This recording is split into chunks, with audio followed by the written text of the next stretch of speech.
সন্ধ্যেবেলা হলেই দেখবেন একটু ভাজাভুজি খেতে ইচ্ছা করে, কিন্তু সব সময় তো আর দোকানের খাবার কিনে খেতে দেখবেন খুব একটা ভালো লাগে না। তখন মনে হয় ঘরে কিছু বানায়, আর তার মধ্যে যদি নিরামিষ হয় তখন মনে হয় কি বানায়।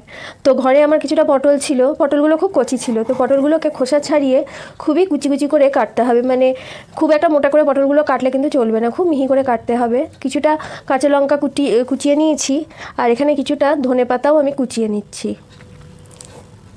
এরপর কতগুলো আলু আমি খোসা ছাড়িয়ে জলে ভিজিয়ে রাখবো। যেমন ইচ্ছা হবে সেরকম আলু নিতে পারেন, অসুবিধার কিছু নেই। এটা শুধু আলু ছাড়াও কিন্তু ভালো লাগবে। তো আমি পটল দিয়েও করেছি। তো আলুগুলোকে জলে ভিজিয়ে রাখলাম, আর এদিকে পটলগুলোকে একটা পাত্রে আমি নিয়ে নেব।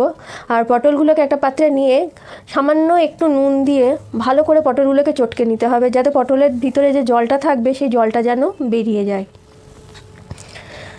আর এদিকে আলুগুলোকে আমি গ্রেটারে খুব মিহি করে গ্রেট করে নেব। আমি বটিতেও কাটতে পারতাম, কিন্তু বটিতে কাটলে খুব একটা মিহি হতো না, সেই জন্য আমি গ্রেটারে আলুগুলোকে ভালো করে গ্রেট করে নিচ্ছি। আর যত মিহি হবে তত খেতে কিন্তু বড়াটা খুব ভালো লাগবে। আলুগুলোকে ধোয়ার সময় খেয়াল রাখবেন 3-4 বার করে ভালো করে জলে কচলে ধুতে হবে, যাতে আলুর কালো দাগটা বেরিয়ে যায়। আর খুব চিপে চিপে আলুগুলো নিতে হবে, আলুর ভিতরে কিন্তু জল থাকলে খুব একটা ভালো লাগবে না। আমি 2-3 বার করে আলুগুলোকে ধুয়ে ভালো করে চিপে চিপে জলটাকে নিংড়ে বার করে নিয়েছি। শেষবারেও আমি একটা ঝান্নায় আলুগুলোকে ধুয়ে রেখে আবার ভালো করে আমি চিপে জলগুলোকে বের করে নিচ্ছি। আলুর ভিতর জল থাকলে খুব একটা ভালো লাগবে না, ওই জন্য যতটা পারা যায় চিপে চিপে আলুর জলগুলোকে বের করে নিতে হবে। এরপর আলুগুলোকে একটা জায়গায় আমি নিয়ে নিয়েছি। তারপর যে পটলগুলো নুন মাখিয়ে রেখেছিলাম সেই পটলগুলোকেও ভালো করে চিপে পটলের ভিতরে জলগুলোকে বার করে পটলগুলোকে নিয়ে নেব। এরপর আমি কিছুটা ধনেপাতা কাঁচা লঙ্কা কুচিয়ে রেখেছিলাম সেটা দিয়ে দেব। তারপর দিয়ে দেব সামান্য একটু চালের গুঁড়ো আর কিছুটা পরিমাণ কর্নফ্লাওয়ার দিয়ে দেব। তারপর চালের গুঁড়ো আর কর্নফ্লাওয়ার দিয়ে আগে ভালো করে মিশ্রণটিকে মেখে নিতে হবে, যাতে পটল আর আলুর মধ্যে যদি কোনো জল থাকে সে জলটা টেনে নেবে। এরপর দিয়ে দেব পরিমাণ মতো বেসন। এটাকে আপনাকে আন্দাজ করেই দিতে হবে, যেমন প্রয়োজন হবে সেই রকমই বেসন দিতে হবে।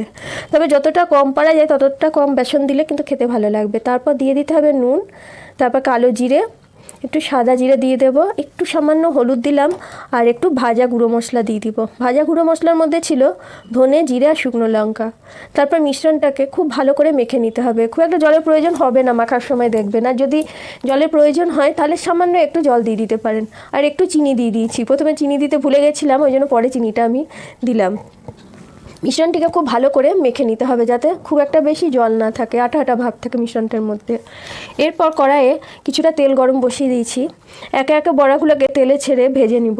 এই সময় খেয়াল রাখবেন যেন গ্যাসের হিটটা মিডিয়াম থাকে। খুব বেশি হাই হিট দিলে উপরটা ভাজা হয়ে যাবে আর ভিতরটা কাঁচা কাঁচা থাকবে।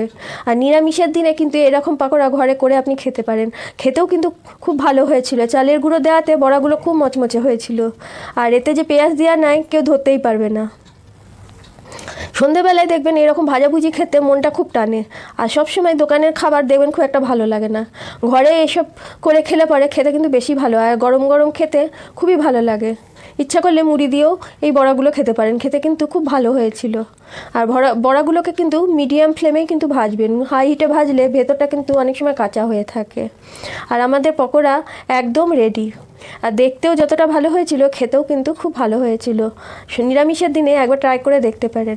আমার এই রেসিপিটি যদি আপনার ভালো লাগে তাহলে অবশ্যই কমেন্ট করেন। ধন্যবাদ বন্ধুরা।